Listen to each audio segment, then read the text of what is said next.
Welcome to Ira's Everything Bagel, where I talk with intriguing people about everything, their passions, pursuits, and points of view. The golden age of Hollywood leaves its mark to this day. Perfect example is the untouchable Turner Classic Movie Channel. While major corporations have taken studios over during the last several years, and the magical glow has faded, the pioneers of Hollywood movie making always make fascinating reading, and the Warner Brothers are no exception. My guest today is Chris Yogerst. He's author of The Warner Brothers, published by University Press of Kentucky and available on Amazon, Barnes & Noble, and all the usual places. And for everything about Chris Yogerst, go to Chris Yogerst, that's Yogerst, chrisyogerst.com, and you can follow him on Instagram, Twitter, and Facebook. And Chris, welcome to the show. Hi, Ira. Thanks for having me. Absolutely. Well, with your work as a film and media historian, and we talk a little bit about your background as well, what drew you to the Warner Brothers story as opposed to other studios? Well, there's a kind of long history there. The short version is when I really first started falling in love with film history. I was watching a lot of stuff by Martin Scorsese, and I saw an interview where he talked about growing up and watching Cagney gangster films. So then I started to seek those out. And then that kind of opened the door to old Warner Brothers movies.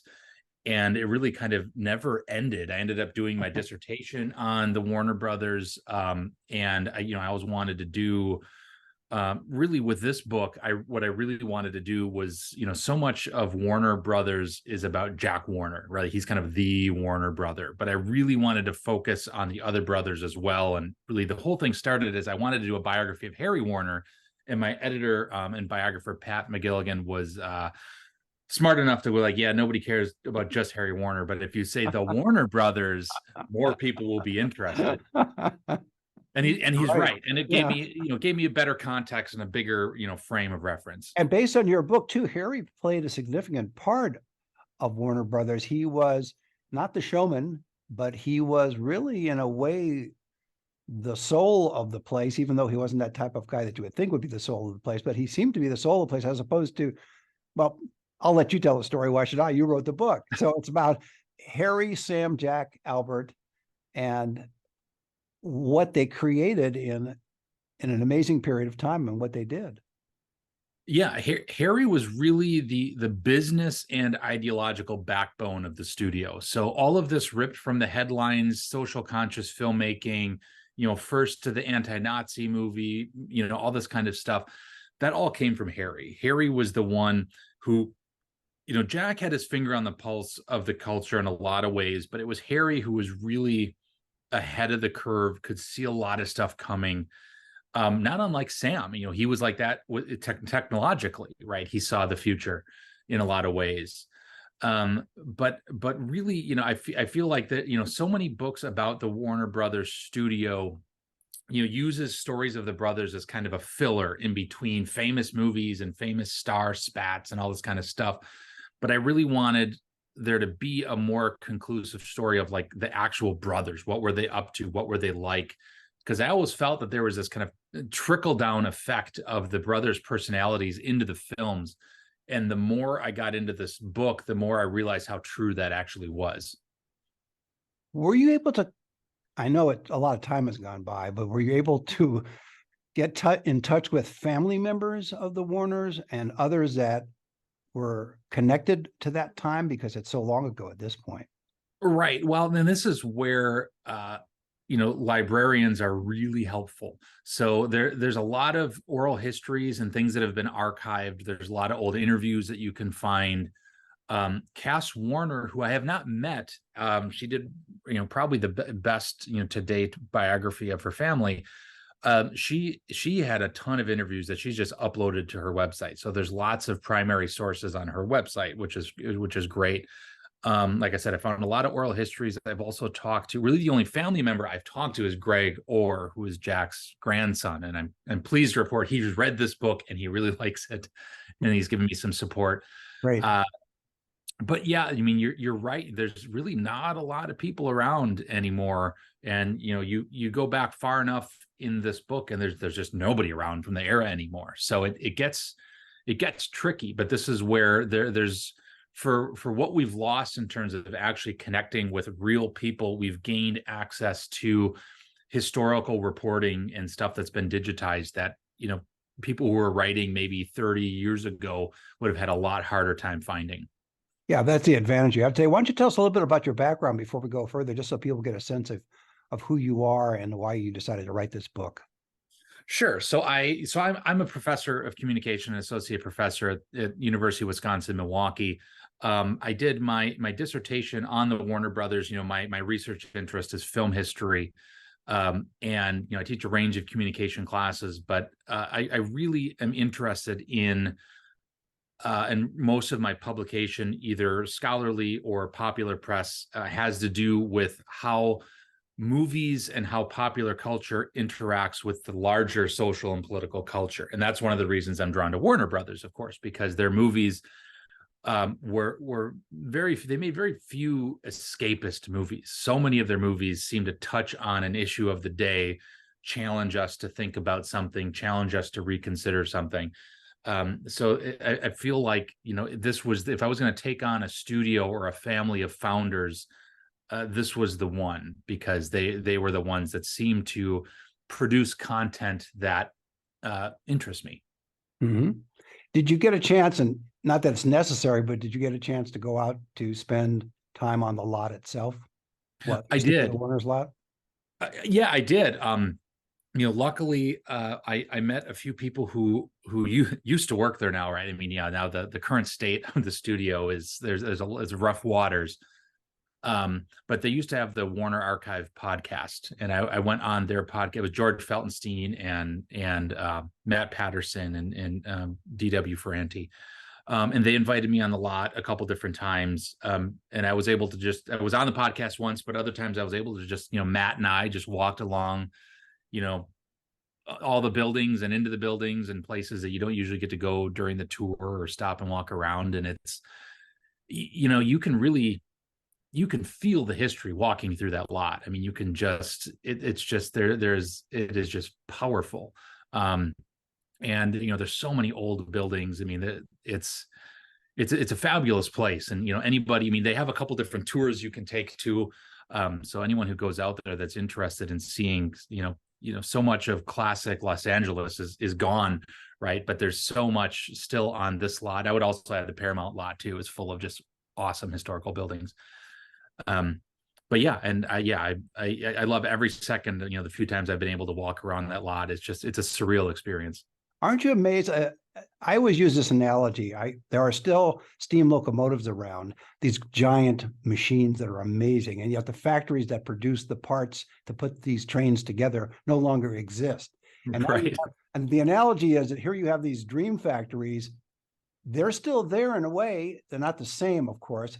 They were from a different time and place, but they produced all of this stuff. I referenced Turner Classic Movies, all this magical material, and yet it's a different world now. As you said, you get the sense of history walking through there, but they're not making them the way they used to, or the energy, I'm sure, is different than it used to be in those days. Right. Yeah. And the sound stages are still used. There was still stuff being filmed there. I know, one of the biggest things is, there's a lot of it's TV shows and things like that. Like I remember one of the times I did before I got access just to walk around the lot kind of freely, I remember doing one of the tours, and they were like, oh, here's a house that's used in this show called Pretty Little Liars. And everyone goes running over there. And kind of as an aside, the tour guide goes, oh, the house next door was used in The Shootist. It was Lauren Bacall's house. And I go running over there like, oh, there's the real history. Exactly. Yeah. It's not TV, it's movies. Exactly. Right. Right. What was the biggest surprise? Wait, before I ask you what was the biggest surprise you found, I just thought of something too. You're missing a great marketing opportunity. If they're having tours at Warner Brothers, they should be giving out your book or selling your book. They should be. Yeah. They should be. Yeah, I'll throw that out there. It's tough to get in there. I mean, I'll see what I can do. Okay. What was the most surprising thing you found out, either about the Warner Brothers or particularly Harry or Jack? I'm not going to slight the other brothers, but those were the two major powerhouses. Right. There was a lot. I mean, really, I went in knowing I wanted to. One of the reasons I wanted to write about Harry is because everything I learned about him, I just respected him more and more and more. And he seemed to be so different than all these other moguls. And then with Jack, I really expected to find, there's so many like negative legends about him. I expected to find like way worse stuff. And I didn't. I just found like, yeah, the few legends about him being kind of awful are true, and there's actually a whole lot of like good stuff that he did too that was really surprising. Um, keeping old stars on the payroll, and helping employees when they're in a bind financially, and things like this that he didn't do for publicity. He just did just to do. And what I realized is that that was something that for the brothers, as different as they all were as individuals, they all had, and maybe this is part of coming from nothing and then having seeming like endless money. Mhm. Their philanthropy was so selfless. And I know Sam died pretty young, but Jack and Albert and Harry all did so much philanthropy that towards the end of their lives they were given, it seemed like when I was going through the old press coverage, it was like every other week one of them was getting a service award from somewhere. So it was kind of a reminder that this studio really was a cut above in a lot of ways. And then one of the things, talking with Greg Orr, By the way, is Greg the son of William T. Orr? Yeah. Okay. He is, and so he's the step grandson of Jack Warner, and he spent a lot of time, at Jack's house growing up. And I one thing I ran by him that I wanted to make sure I had right. I'm like, I did all this research, and you hear all this stuff, especially now in the Me Too era, where you've got the Harvey Weinsteins are justifiably falling from grace. And you hear these, casting couch stories and things like that from the golden age, and Zanuck and Mayer and all this. I'm like, I did not come across anything like that at the Warner Brothers. And Greg told me a story that he brought this up to Olivia de Havilland, and she said, yeah, that's because there was no time for that. Like, nobody had time. Everyone was so focused, and it was such a tight knit and tightly run studio that it just wasn't, there was drama, but it was over contracts, right? And kind of draconian control, but there was none of that. There was no time for that kind of stuff there. And I think it comes through in their movies too. I mean, they were just, it seems everyone was so focused. Mhm. You've got these tight, punchy narratives, and it's like all these movies are perfect representations of the brothers. One of the things you point out in the book is that the Warner Brothers did not shy away from people knowing that they were Jewish. In fact, Neil Gabriel wrote a book about the Jews who invented Hollywood, and the Warner Brothers were always upfront about the fact that they were Jewish. And some of the other moguls kind of hid behind that in a sense. They didn't want to, because of that place and time, they didn't want to stoke anti-Semitic feelings. They were very much pro-American, most of the moguls, but they hid their Jewishness as opposed to the Warner Brothers. Could you expand a little bit on that? Yeah, well, and of course, Neil's book, I mean, yeah, he really, really set the standard. I mean, yeah, I mean, we all go back to his, and writing about anything about Jewish Hollywood, we go back to An Empire of Their Own. Right, that was the name of it, right. But absolutely, they, I think with the brothers, because you're right, like you were kind of alluding to, at the time, assimilation was just kind of the name of the game. It was just kind of expected almost from everybody. It wasn't just from the Jews. Everyone was kind of assimilating this idea of the American melting pot, right? And the Warner Brothers just did it. That just wasn't part of who they were, what they did. And I think we see that in their movies too. They tackled topics that other people were afraid to tackle. I think this was just a part of their fearlessness. They didn't see any reason to be anything other than who they were. And this goes all the way back to the teens. And one story that really surprised me that I came across was Sam's wife. Before they died, they had a hard time getting a loan for a house, and they are even getting a realtor to show them homes, and they finally were able to get a realtor to show them homes when they saw his wife's crucifix. Mm-hmm. So they were fearless, but it was like there were constant reminders like this, these little, I guess today we call them like microaggressions, right? Where it's like they might not be outright saying anything, but they're making some assumptions. And they had a uphill, it had its struggles, because they had a hard time getting loans in the 1920s. And they met a guy named Motley Flint, that was able to get them some loans in Los Angeles and help them expand their studio. The big expansion from when they had the Bronson Studios to when they bought First National in Burbank, where it is now, that the loans that they got for that were all because they finally found a banker who didn't hate Jews. So it was right. I mean, so it was not easy to, it came at a price of struggle to be fearless like that during the 1920s. I want to quote from your book. You say Warner Brothers was more than a film studio because its productions reflected the Warner Brothers brand of cultural insight and resilience that was cultivated over years of trials and failures. End quote. And that's in a capsule what we've been talking about, that they were fearless, but they also learned along the way, and they had this resilience to just keep going. They were fearless, and they just fought the good fight, including prior to and of course during World War II with the Nazis. And they were, I think, based on your book, they were the first studio to pull out of Germany, if I remember correctly.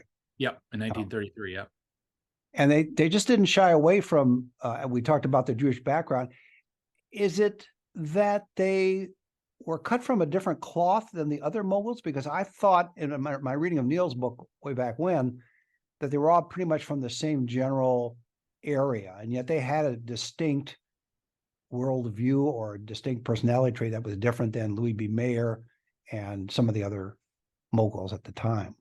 Yeah, that's a really good question, because it's like you're right. They all kind of their origins all trace back to a pretty close area, right? So it's not necessarily that they were cut from a different cloth. I think they all had their own personalities and their own ideas of what good entertainment was. So, you have, even for all the similarities between all these founding moguls, you had, somebody like Louis B. Mayer, who preferred much more escapist entertainment, right? And you have, the Warners, who are just kind of the opposite end of that. They like addressing the culture as opposed to escaping from it.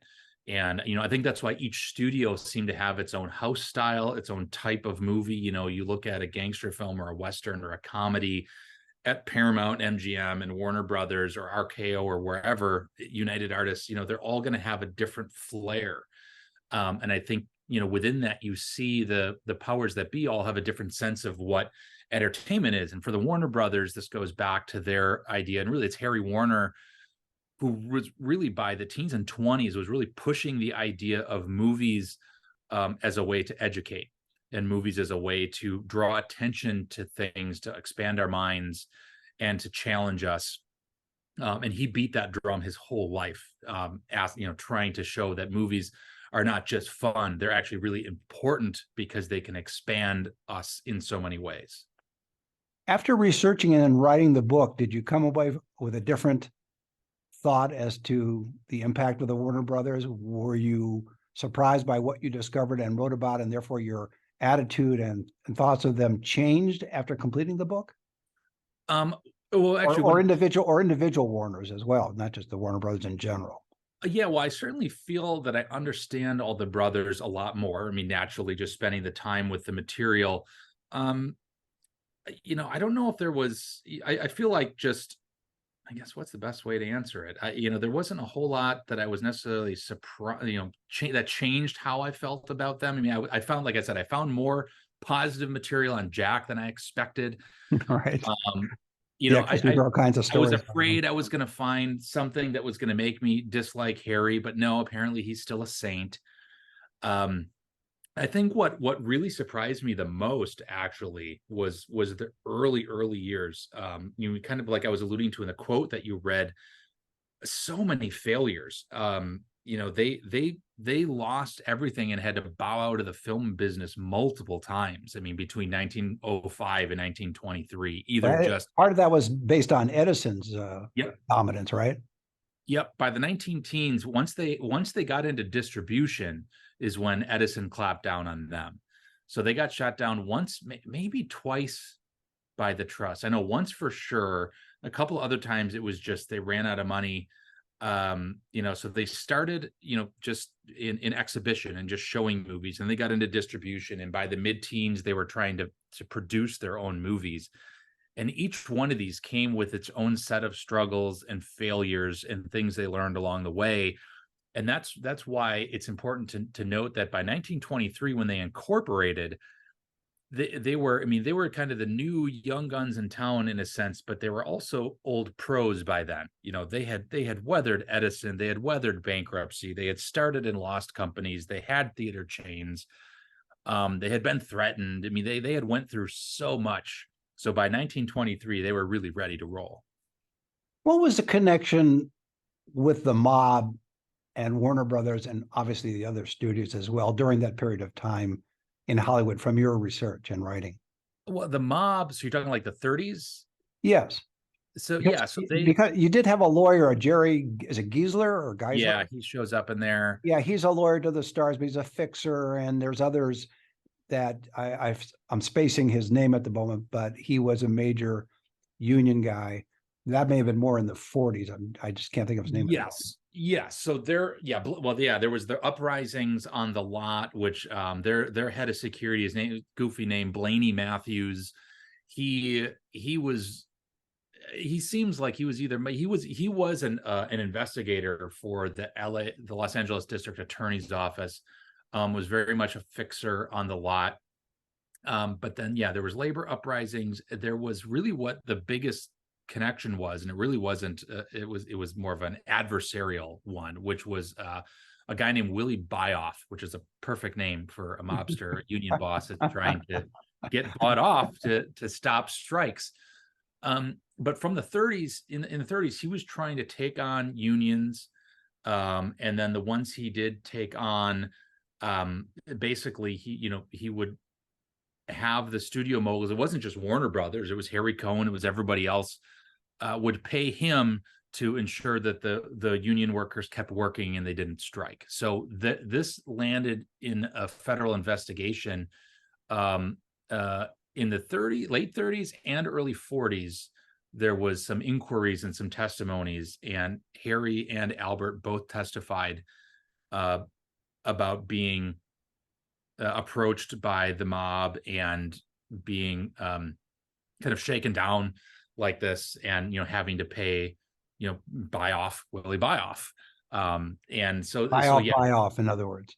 right, exactly. And it got ugly. I mean, they were, the investigators, they were trying to prosecute something, and they would go after Harry, and they would say, oh, why didn't you just call the authorities? He's like, well, because I thought they would kill me.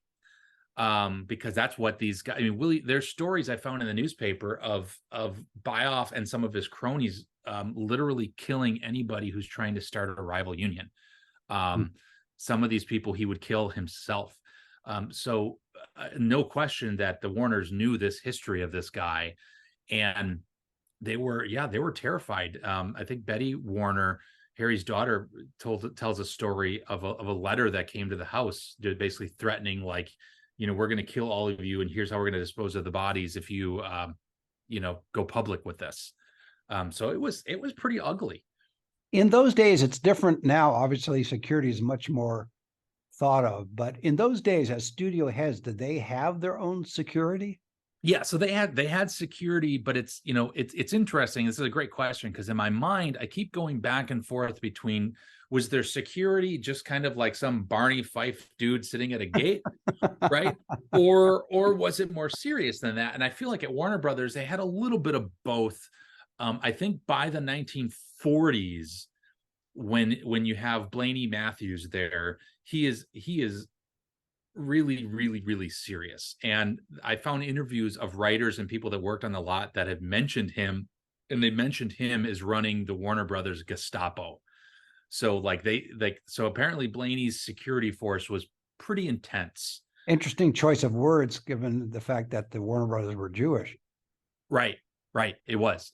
And I'm trying to remember who, now I'm forgetting which writer had that. It might've been John Howard Lawson, but it's in the book. I forgot what writer used that, but used that actual description in the 40s. They ran a tight ship there because of concerns. They did. So it was a pretty tight lot. And that's also why, once you have the uprisings in the 40s, right at the end of World War II, that's why the big riots happened at Warner Brothers, because that's where you had a security force that was basically, roaming, and they were looking for fights, and they were armed and ready to do it. Interesting. Before I let you go, was there some relationship between the Warners, maybe specifically Jack and Harry, and Walt Disney, who was the exception to the moguls at that time? He was obviously not Jewish. Was there a relationship?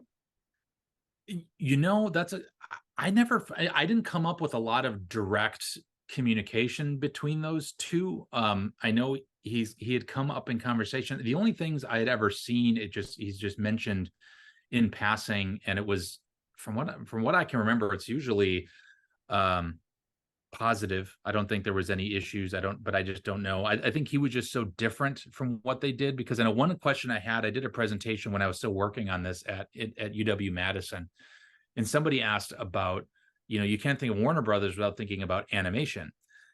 And, somebody might ask, well, you don't cover a ton of animation in the book.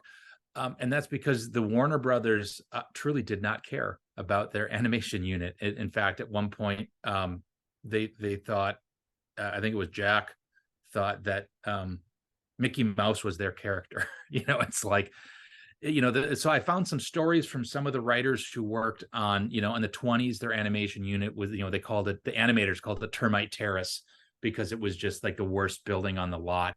And I think maybe for if there's any reason why they didn't have a lot to say about Disney, I think it's just because he was animation, and that wasn't what their interest was, even their own animators. After finishing the book, what would you like readers to take away as the most salient point about the Warner Brothers in general, or Harry, Jack, or the other two? Really, what I think, the through line for me, started before the book, and it's really just with Harry Warner that, I wanted to highlight Harry Warner more so than any other book. But I think what he tried to do is what I was looking to learn, and what I want other people to learn, is that how movies can be, they set a perfect example of how movies can be entertaining, but also engaging, and challenging. And these movies don't have to be one or the other. They don't have to be, preachy and challenging, or just fun and entertaining. They can actually be entertaining and enriching. And in today's world, a lot of movies are just preachy without being entertaining. Absolutely. Absolutely. And I think the Warner Brothers, I think we can go back through most of their history and see a template for how that can be done. That's a great way to leave it. My guest has been Chris Yogerst. He is author of The Warner Brothers, not Warner Brothers, The Warner Brothers, because there's 4 of them. And it's published by University Press of Kentucky. It's available right now on Amazon, Barnes & Noble, and all the usual places. And for everything about Chris Yogerst, go to Chris Yogerst, that's Yogerst, chrisyogerst.com. You can follow him on Instagram, Twitter, and Facebook. And Chris, thanks for being on the show. Thank you. And join us every Thursday for a new schmear on Ira's Everything Bagel.